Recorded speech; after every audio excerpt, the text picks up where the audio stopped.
सूत जी महाराज वर्णन करते हैं, ये अश्वत्थामा तो जाकर महल में छुप गया, लगा कि पांडव अब मुझे छोड़ेंगे नहीं, सो महल में जाकर छुप गया। और प्रातः काल जब द्रौपदी अपने बालकों को जगाने के लिए आई, आवाज लगा रही है, बेटा, अरे बेटा खड़े हो जाओ, बहुत देर हो गई, अभी तक जागे क्यों नहीं। लेकिन इस अभागी को क्या पता था, इसके बालक इतनी गहरी नींद में सो गए हैं, अब दोबारा जागेंगे नहीं। बहुत जगाने का प्रयास किया, लेकिन जब बालक जागे नहीं तो भीतर शिविर में प्रवेश कर गई और शिविर में जाकर देखा चारों तरफ रक्त की नदियां बह रही है। पांचों बालकों की तरफ देखा तो सिर गायब। एक मां इतना भयंकर दृश्य कैसे देख सकती है। द्रौपदी ने जब देखा अपने पुत्रों की हत्या हो चुकी है, बिना सिर का धड़ पड़ा रह गया। आज बेचारी चीख कर पृथ्वी पर गिरी और मुंह से निकला, हे द्वारिकानाथ, ये क्या हुआ। द्वारिकानाथ के कानों तक जब ये आवाज पहुंची, द्वारिकानाथ दौड़े दौड़े आए, पांचों पांडव दौड़े दौड़े आए, लेकिन तब तक बहुत देर हो चुकी थी। पांचों पांडवों ने अपने पुत्रों को इस स्थिति में देखा, दुखी हो गए। अर्जुन ने जाकर द्रौपदी को संभाला।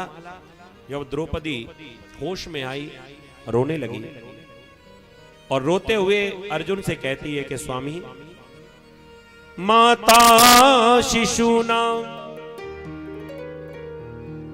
निधनम सुताना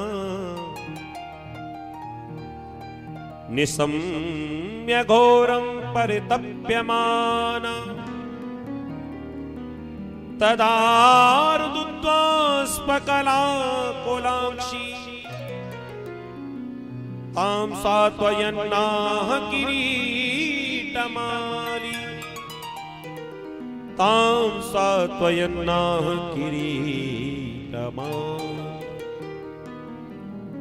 आंखों से झरझर आंसू बहने लगे। और एक पुत्र का वियोग क्या होता है, एक मां से बढ़कर कोई और नहीं जान सकता। आपको तो पता ही होगा, एक मां के सामने किसी पुत्र की हत्या हो जाए, ये दुख कितना बड़ा हो सकता है, हमें लगता है ये बताने की आवश्यकता नहीं है। अरे उस द्रौपदी के हृदय पर क्या बीत रही होगी, जिसके 5-5 बेटा और सामने मृत पड़े, जो एक बार में 5 बेटाओं की हत्या कर दी गई हो, उस मां को कितना कष्ट हो रहा हो। ये मां अपने बालक से दूर कभी रह नहीं सकती। याद करो माताओं, जब आपका पुत्र, आपका बेटा पहली बार आपसे दूर हुआ, और वो दूरी भी कितनी देर की थी, 4-5 घंटे की। जब पहली बार बेटा विद्यालय पढ़ने के लिए गया, उस दिन को याद करके कितना कष्ट होगा। और मालूम है मां को कि 4 घंटे के बाद, 2 घंटे के बाद वापस ही तो आना है, लेकिन वो 2-4 घंटे का विरह जो था, वो मां जीवन में कभी भूल नहीं सकती। उसे मालूम है कि 12 बजे से पहले गाड़ी आएगी नहीं स्कूल से, लेकिन फिर भी दरवाजे पर किसी भी गाड़ी का हॉर्न बजता है तो दौड़कर आती है देखने के लिए, कहीं मेरा बेटा वापस तो नहीं आ गया। और घर में मां ने भोजन बना दिया, घर वालों को खिला दिया। सास ने जब पूछा कि सबने खा लिया है, लेकिन तू क्यों नहीं खा रही है, तू भी जल्दी से खा ले, ये काम से निवृत्त हो जा। लेकिन कहती है कि नहीं, अभी मेरा मन नहीं है। मन तो है, लेकिन इच्छा इसलिए नहीं है क्योंकि वो सोच रही है कि मेरे बेटे ने स्कूल में भोजन किया होगा कि नहीं किया होगा। एक निवाला कंठ से नीचे उतर नहीं सकता, क्योंकि वो इसी चिंता में है, पता नहीं वो किस हाल में होगा, उसने भोजन किया होगा कि नहीं, उसने पानी पिया होगा कि नहीं। हमेशा चिंता करती रहती है, लेकिन फिर भी तसल्ली है कि जैसे ही घड़ी में 12 बजेंगे, मेरा लाल मेरे पास वापस आ जाएगा।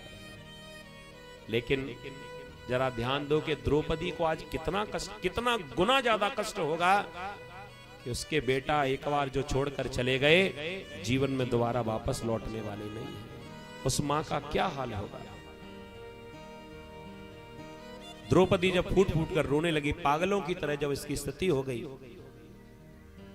अर्जुन को कष्ट तो बहुत हुआ।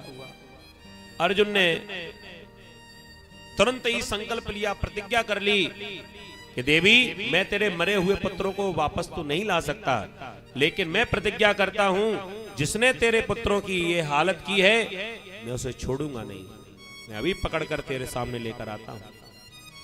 अर्जुन ने जब प्रतिज्ञा की, ध्यान लगाकर देखा ये किया किसने है। सो ध्यान में अपने ही गुरु के पुत्र का चित्रपट आ गया। दुर्योधन के गुरु भी द्रोणाचार्य हैं और अर्जुन के गुरु भी द्रोणाचार्य हैं, और द्रोणाचार्य का पुत्र ये अश्वत्थामा।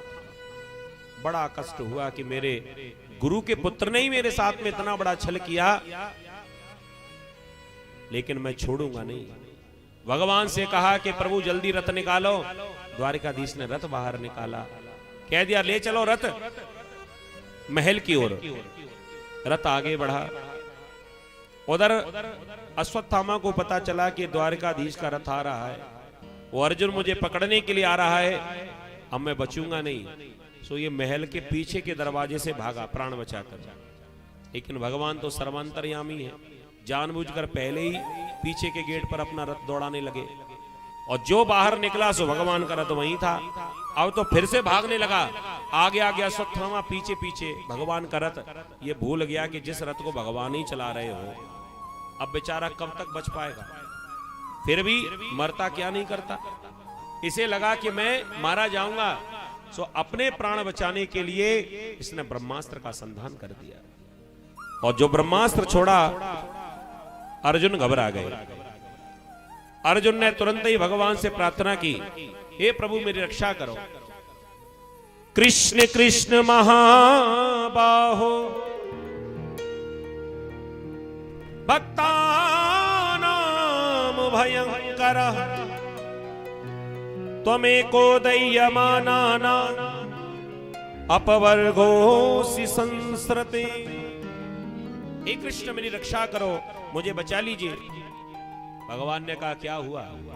कह दिया सामने ब्रह्मास्त्र आ रहा है प्रभु, अब मैं इसका सामना कैसे करूंगा।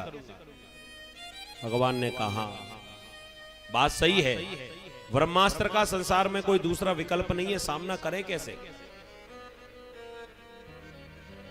लेकिन अगर कोई विकल्प ना दिखे और ब्रह्मास्त्र को शांत करना हो तो तुम भी यहां से ब्रह्मास्त्र छोड़ दो।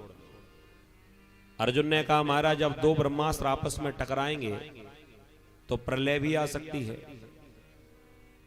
भगवान ने समझाया कि देखो जैसे कांटे से कांटे को निकाला जाता है, एक कांटा हमारे पांव में चुभ गया, उस कांटे को अगर पैर से निकालना हो तो क्या किया जाता है, दूसरा कांटा जानबूझकर चुभाया जाता है, तभी वो कांटा निकल सकता है। ऐसे ब्रह्मास्त्र को शांत करना है तो तुम भी ब्रह्मास्त्र को ही छोड़ दो। ब्रह्मास्त्र सामने आएंगे, दो ब्रह्मास्त्र आपस में टकराएंगे नहीं, शांत हो जाएंगे। वही किया, ब्रह्मास्त्र का संधान किया और दोनों ब्रह्मास्त्र जब शांत हुए जाकर अर्जुन ने पकड़ लिया, रस्सी से बांध लिया, घसीटते हुए ले जाकर द्रौपदी के सामने छोड़ दिया और तलवार निकालकर गर्दन काटना ही चाहते हैं। इतने में द्रौपदी दौड़ कर आई और द्रौपदी ने हाथ जोड़कर कहा कि महाराज इसे छोड़ दीजिए, इसे मत मारो।